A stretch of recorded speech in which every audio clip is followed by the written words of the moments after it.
Hey y'all. Well, I am back in my home county. My mother in law's cousin went through all her procedures and she's doing very well. She's in rehab now. And something on my screen. Um, so I'm here at my mother in law's, relaxing for a few days and spending time with just her. And I was thinking, it's about time I need to make a video. And I was wondering, what am I going to talk about? I never know. I just wake up and think, okay, this is what I'm going to do for my video today. I don't like planning things. Well, I got to thinking about Southern food. Southern food is very popular around the world. And having grown up in Tennessee, with a mother who was born in Texas and moved here to Tennessee as a young woman. My father was born in Louisiana, and as a very young child, he moved to Tennessee. So I have Southern roots, but I'm thinking, is my food Southern? Well, I'd say yes. I eat cornbread, fried chicken, macaroni and cheese, biscuits, and uh, white gravy or sausage gravy, and a lot of other things. But what makes Southern food? Um, so I was curious. I was looking around, googling, Southern food, and I found a book. I went to Audible and found a book by John Edge. It's the Pot Liquor Papers, and I just started listening to it. It's like 10 hours, so I have a long way to go. But I thought I'd give my perspective on Southern food since I am a Southern woman. Um, I remember thinking about the name of this book, The Pot Liquor Papers. Um, I remember my daddy saying one time that when I was a little girl, like 3, 4, 5 years old, that I loved the pot liquor, uh, from the greens. Now, for those who don't know what pot liquor is, it's just the liquid from where you've cooked greens, and they're all cooked down, and it's going to be a strong flavor. If you don't like greens, or you're not going to like pot liquor. But it's just the liquid. You just kind of drink it up, or sop it up, or soak it up with your cornbread. Some people like crumbling their cornbread in their greens or other dishes. Some people don't. I don't like to crumble bread or in my greens. I don't like uh, crushing crackers on my chili. I'm not a crumbling kind of girl. So uh, when I started work as a young girl, about 18, I worked downtown, and there was a little restaurant called the Little Tea Shop, and it was always packed. All the men who ran cotton companies were always in there, and always bringing people from out of town in. And one of the things on the menu was pot liquor and cornbread, or corn pone. They had the little, cornbread shaped like, looked like little corn, and you could order that. And I remember one of the girls in the office, she was from St. Louis, Missouri. And I said, would you like to go down to the Little Tea Shop today and have lunch? I said, we could have pot liquor and cornbread. And she said, what is pot liquor? And I explained it to her, and it said, it was the liquid from cooking greens. And she said, what are greens? And I thought, she don't know what greens are? I was so naive about food. Uh, whatever my mother cooked, I thought the rest of the world ate it. So, we went down there. I don't remember whether or not she liked the pot liquor or the greens or whatever, but I've always enjoyed eating greens, collard greens, mustard greens, turnip greens, uh, kale, rape, it's all of them. I like all greens, even radish greens are good.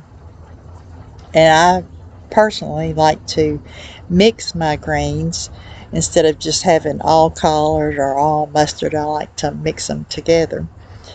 So, what makes Southern food? Is it because you were born in the South? I know lots of ladies who were born in the South. Their parents were born in the South, and they don't like greens, or they don't like macaroni and cheese, or they don't like fried chicken. Just because it's called Southern food doesn't mean that you like it or you have some hold over, cooking Southern food.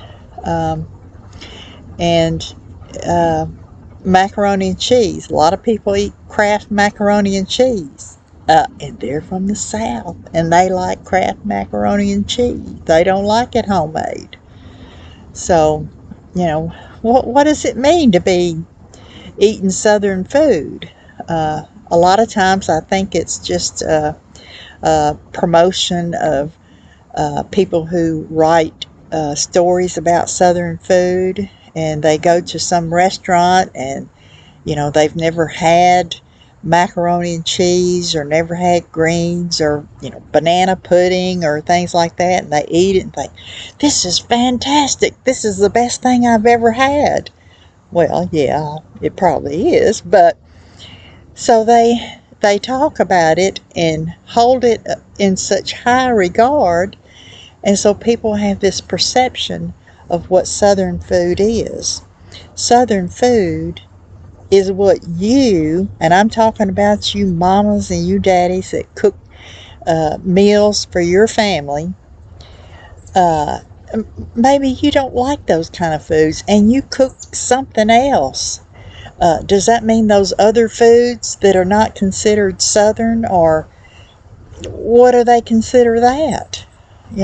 So I think Southern food is, I don't want to say it's overrated because it sure tastes good, but people who have not grown up in the South, that have never,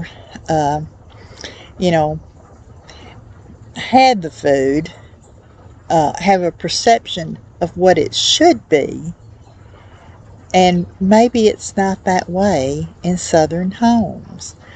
A lot of women make casseroles.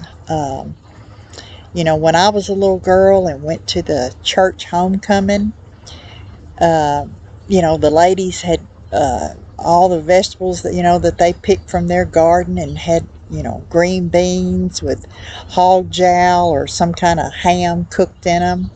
Of course, that's going to give a lot of good flavor.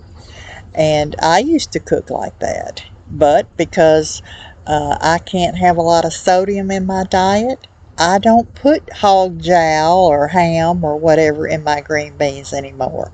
I just cook them like they are. I don't add salt to them.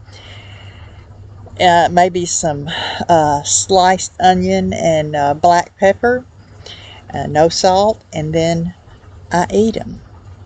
Now, okay, that's not Southern. It doesn't have the hog jowl in it.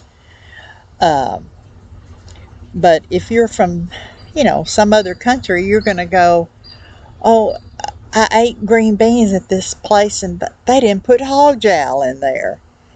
Well, a lot of times the way you eat has something to do with medical issues, the fact that maybe your family doesn't like green beans. Maybe they all hate eating green beans, and maybe they don't like pinto beans or black-eyed peas or purple hull peas.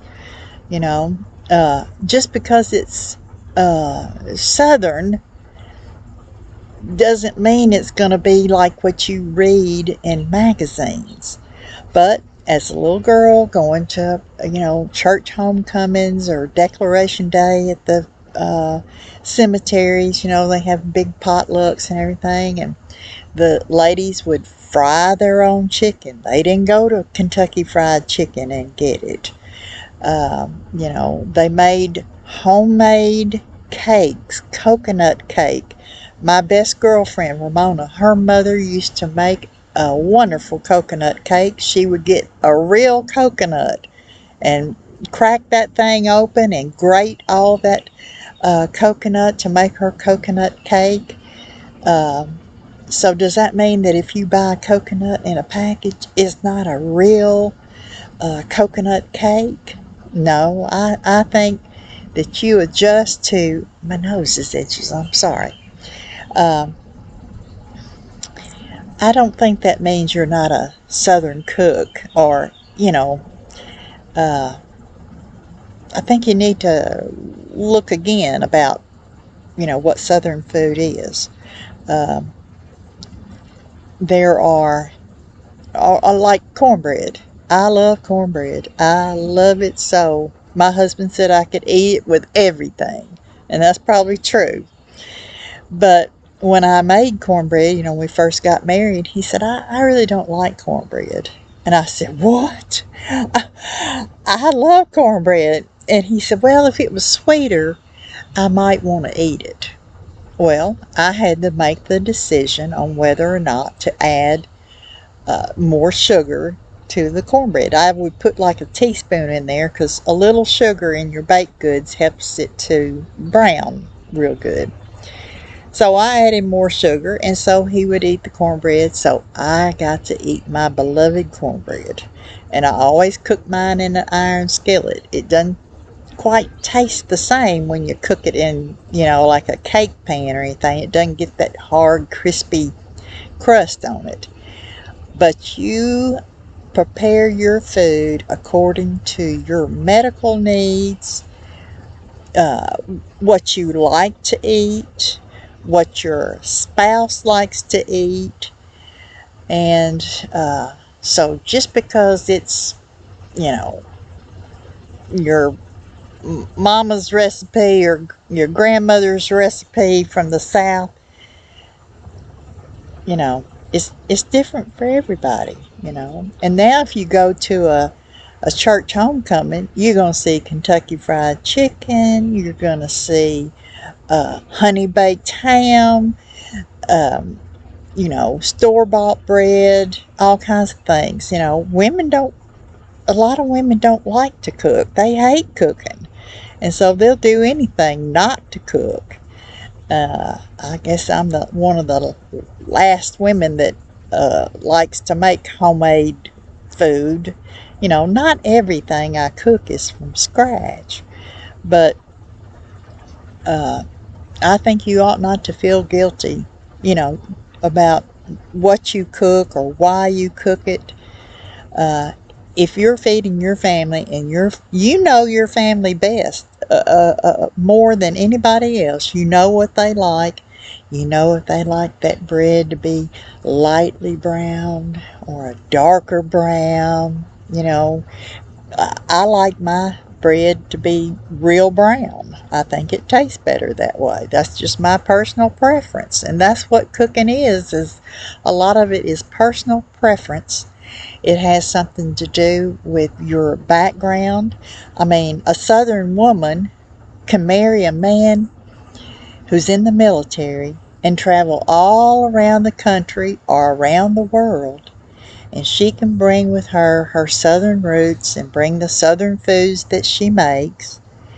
And then, she's, in a foreign country and she makes some food that's Southern, and somebody eats it and says, oh, that's really good, and they want the recipe, A lot of times it's hard to find the right kind of flours or cornmeals when you go overseas, or you're in a different state or something. And so recipes get mixed around.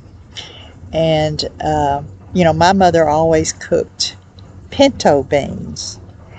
She never cooked any other kind of bean. I don't remember, except for like when she and Daddy were having, they had a garden. It was after us kids had moved away from home, and Daddy did plant purple hull peas, and so they had them. Uh, my mother was a pretty informed cook. She liked cooking different things. She would cook the same thing every week, but she'd throw something different in there, Wiener Schnitzel or something wrapped in grape leaves, But we always had pinto beans. And during my genealogy research, I connected with some of my Cherokee cousins in Oklahoma, and I was talking to one of my cousins. She was an older lady. She was in her 70s at the time. And I asked her, what kind of beans did she eat? And she said, oh, we've always had pinto beans. And I thought, well, maybe that was a tradition passed on. My grandfather was born in Oklahoma in Indian Territory, and he was of Cherokee ancestry. And those were the beans that he had growing up, pinto beans. And of course, I guess he probably asked my grandmother to make pinto beans. So, it was a tradition passed on down to my mother, and she cooked pinto beans. And that doesn't mean that her sister and her siblings, her brothers, may have had a different kind of bean, because they were not, they moved on. Some moved to California. One was a spouse of a military and, moved around. So there's lots of different reasons why people cook the things they do.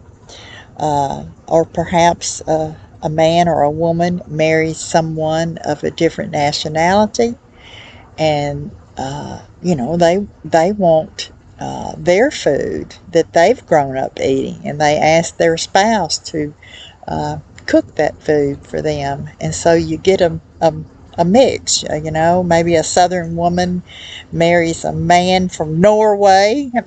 That would be interesting to see how different the food is, but you just eat according to what you like, what's available. If you're living in a state like Texas, they got lots of beef down there, so they're going to be pretty good at cooking their beef. When my husband started bluegrassing, he gave up everything. He didn't do his normal hobbies that he was doing. He didn't even want to grill out. All he wanted to do was play his mandolin.